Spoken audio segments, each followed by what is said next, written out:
Kaithal police ने cyber ठगों के एक बड़े गिरोह का भांडाफोड़ करते हुए 5 आरोपियों को गिरफ्तार किया है, जिनमें 2 नाइजीरियन नागरिक भी शामिल है। आरोप है कि गिरोह ने फेसबुक पर विदेशी महिला बनकर एक वरिष्ठ नागरिक से दोस्ती की और उसे प्रेम और भरोसे के जाल में फंसा लिया।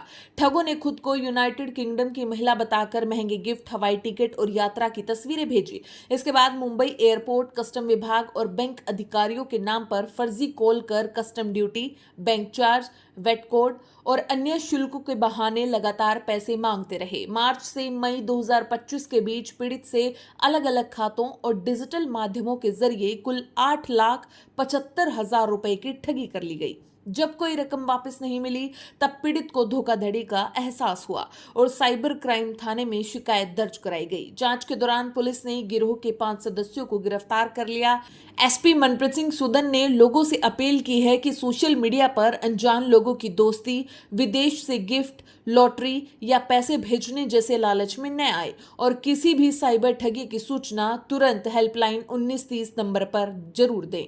हमारे पास जनकपुरी कॉलोनी के एक व्यक्ति की 8,75,000 धोखाधड़ी होने पर एक शिकायत प्राप्त हुई थी, जिसके ऊपर हमने FIR नंबर 39-30-625 दर्ज की थी। जिसके अनुसंधान में जब हमने उसका अनुसंधान किया तो उसके अंदर जो उसके पैसे अलग अलग खातों में जाने पाए गए थे और जो फेसबुक फ्रेंड थी उसकी, उनके हमने सभी चीज़ें, उनके IP या उनके अन्य रिकॉर्ड निकाल कर जब हमने तकनीकी रूप से जांच की और खाता धारकों के बारे में पता करके खाता धारकों को शामिल अनुसंधान किया, तो हमें इसमें 5 एक्यूज इस अभियोग के अंदर संलिप्त पाए गए। जो हमने पहले एक खाता धारक व एक अन्य एक्यूज को अरेस्ट किया था, जिसमें एक औरत को जो रेखा सुहाग नाम की औरत है, जिसको हमने जुडिशियल भेज दिया था, और एक अन्य अभियुक्त वीर बहादुर सिंह को 2 दिन के पुलिस रिमांड पर लिया था।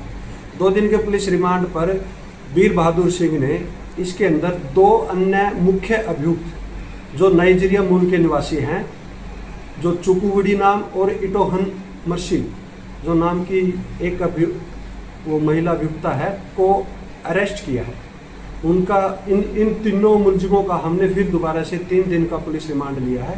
3 दिन के पुलिस रिमांड पर लेने के बाद एक बीच में जो खाते प्रोवाइड करती थी दीपा विश्वकर्मा नाम की औरत को फिर हमने कल 16/6 को अरेस्ट किया था, जिसको आज जुडिशली पेश करेंगे।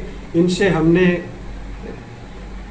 जो इसमें वीर बहादुर सिंह है, इसके हमने 2 आधार कार्ड व इसे 2,000 रुपये की रिकवरी की है, और जो नाइजीरियन मूल के निवासी हैं दोनों, इनसे भी हमने 6 मोबाइल फ़ोन जो इस अभियोग की धोखाधड़ी में शामिल हुए हैं और 2,000 रुपयों की इनके किराए के कमरे से वो रिकवरी की है। और जो एक औरत है उसको हम आज जुडिशियल पेश करने जा रहे हैं।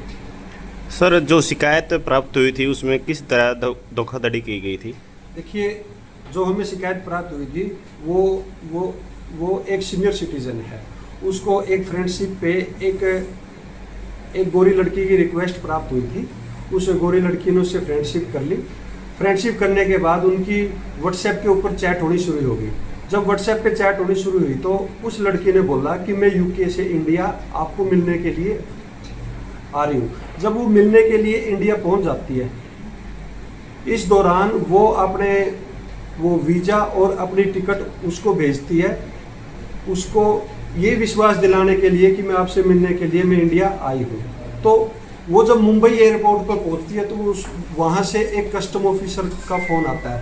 वो कस्टम ऑफिसर उसको बताता है कि ये औरत इंडिया में आई है और ये मुंबई एयरपोर्ट पे फंसी है। इस औरत के पास बहुत सारे ब्रिटिश पाउंड है और काफ़ी ज्वेलरी है, जिसके कारण इसके ऊपर कस्टम ड्यूटी लगे। वो कस्टम ड्यूटी के बहाने, फिर अन्य कोई टैक्स के बहाने, इससे जो सीनियर सिटीजन था, इससे टोटल 8,75,000 रुपये की धोखाधड़ी करते हैं। जी सर, आमजन को क्या संदेश देना चाहते हैं, किस पर साइबर ठगी से बचा जा सकता है?